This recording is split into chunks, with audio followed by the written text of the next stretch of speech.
Today, Catholic Church celebrates the feast of the dedication of the Lateran Basilica.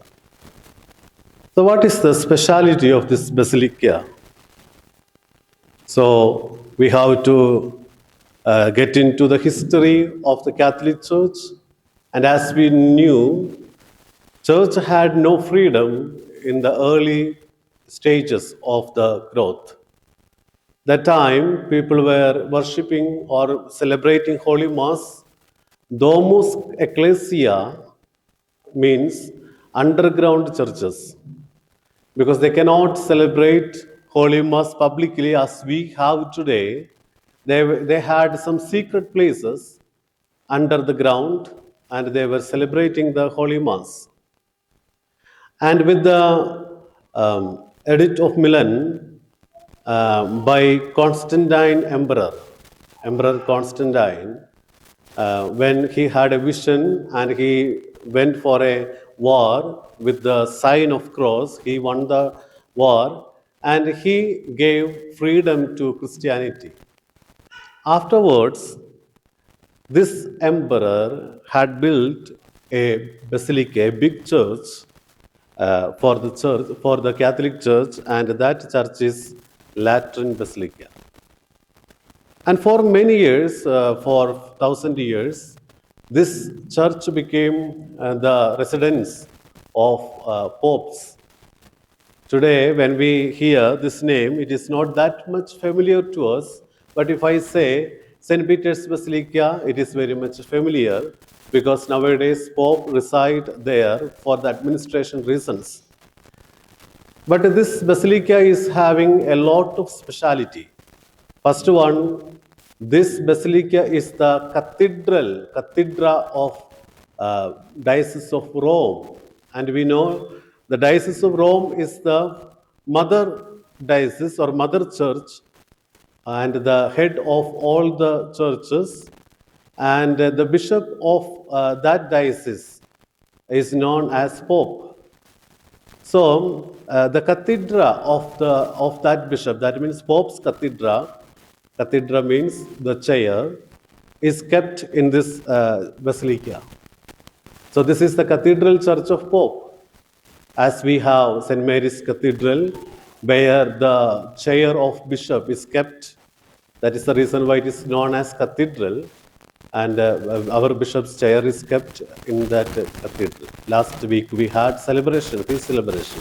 You might be noticed that one chair is kept very side of the altar. So the Pope's cathedral is this Lateran Basilica. And you know, there are 4 major basilicas in Catholic Church. They are St. Mary's Major Basilica, St. Peter's Basilica, St. Paul outside the wall Basilica, and St. John Lateran Basilica. This one, 4th one. And what is the speciality of this? Another speciality of this basilica. This basilica contains the skulls of St. Peter and Paul, a very important relics that is kept in this basilica. And another speciality of this basilica is that the Last Supper, Jesus used one table for Last Supper, and the part of this table is kept in this basilica. And another speciality is that the steps through which Jesus went into the court of Pilate, that steps are kept in this basilica. So this basilica is having a lot of importance in church history. Today, when we celebrate the dedication of this basilica, we have to think about one more thing. As we heard in the gospel, another church, another temple. That temple is Jerusalem temple. And who built it? This Jerusalem temple, who built it? I have already gave you informations when we had a Rosary month, I already told. So the plot is bought by King David, but God told him, "You are not allowed to build a temple there for me because there is a blood stain in your hand. So you cannot have a temple there." And this plot had a wall, four-side wall. This blue color, you might be seen. It is kept for that one, in order to indicate that. And there, nearby this wall, we have a Castle Antonio. You have to remember, this castle is here. I will explain about this castle when Lenten season comes. So you have to remember. So plot is like this way, and it is having a wall. Four side we can see a wall. So after that we could see a temple is kept. Temple is this orange color, this much space we can see it is a temple. It is built by Solomon, King Solomon. So when he built it, we could see after building this temple, it was very beautiful temple, Solomon's temple it is known as. But Prophet Jeremiah was giving warning to the people, turn away from their sins because one big army is coming from the north side, and the people were not ready to turn away from the sins. And what happened, the Babylonian king Nebuchadnezzar comes and destroy the whole temple. That time they took Ark of the Covenant and kept in a cave under the leadership of Prophet Jeremiah. After that, that is Ark of the Covenant is not seen. It is kept lost. Now also Jewish people are in search of that Ark of the Covenant. So afterwards, what happened when the people came from the slavery back, they again built another temple under the leadership of Zerubbabel. And when Jesus was born, that time King Herod was modifying or renovating the temple. That is the reason why that tells that is 46 years it took to build, because before this King Herod, this temple is built and renovation was going on. So what was the renovation? Renovation took place outside this temple, this area. So this temple is having different parts. So from wall to this temple, there is a space. It is known as the court of Gentiles. Court of Gentiles. So all the people who are Gentile people, not Jewish people, all can enter this here. And this is the place where all kind of business was going on. And we had another area inside the temple. We see this much space here, this green space. It is known as court of women. So a Jewish woman can only get into this place. They cannot go forward. This is the place where Jewish women can stand. And after that we have another space, yellow, I not kept it. It is the space where men were standing. And after that we see one more space up, in front of that. It is the space of priest. Priests were standing here. And here we could see the burnt offering altar and the pool, that basin is kept for the washing of the hand and legs of the priest. And in front of that we could see the holy place. It was like this way. So only the selected priests were getting into this holy place, and this holy place is divided into two with a curtain. In front of that here we had Holy of Holy. That place, in that place, kept Ark of the Covenant. But after the attack of Nebuchadnezzar, we could not see Ark of the Covenant here, but only a stone is kept, the black stone, where they were pouring the blood of the blood of the lamb here. So, when we say that there is a widow was offering some alms, that is here. This is the place. We should know where it was. It is here. So all alms boxes were kept here, and the business was going on here. All kind of business was going on. So I hope you understood the structure of the Jerusalem temple. So what was the problem here?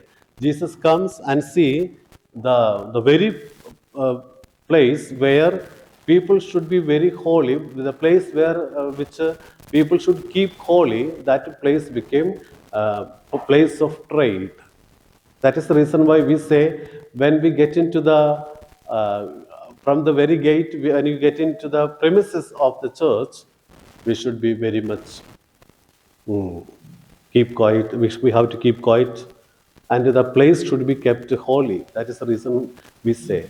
And we know this is the place where many of us stand.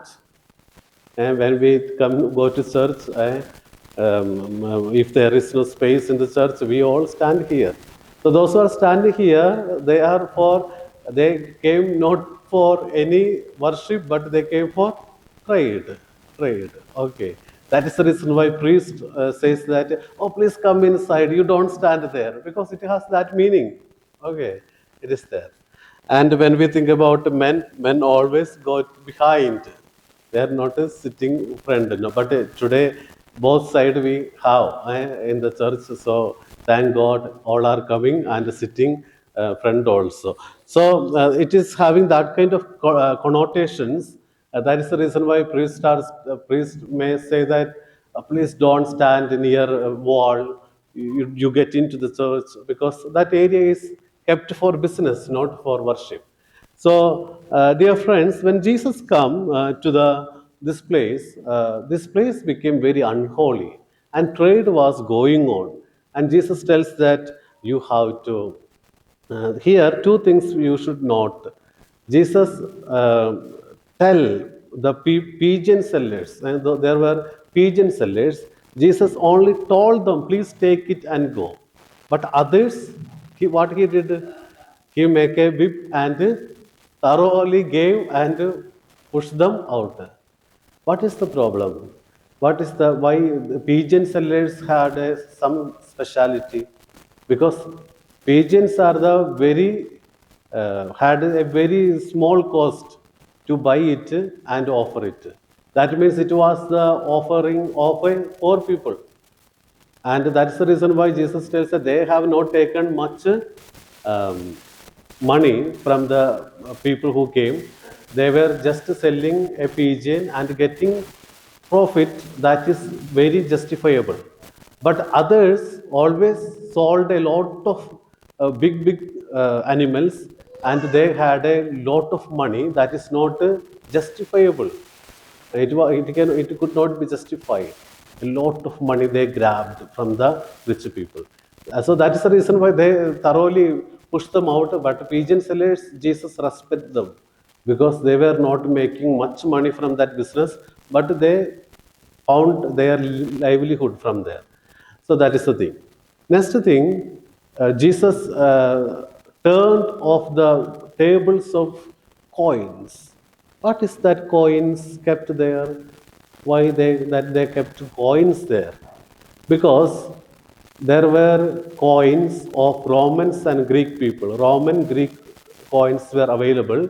The problem of that coin was, on that coin there were the pictures of emperor. So according to the Jewish culture, they cannot put such a coin into the temple. That they consider king is the god. That is the reason why they kept picture of a king on the coin. So they could not put it as an offering in the temple. So they will come and they will change the coin into Jewish coin, that is shekel. So they will change it there and they will offer in the alms box. So Jesus was just telling the people, you should not be hypocrite. What is the hypocrisy? The coin come to the gate as one and changing his uh, figure and getting into the arm box. That means just like a man who is coming till gate, he is something else, eh? Some other person, worldly person.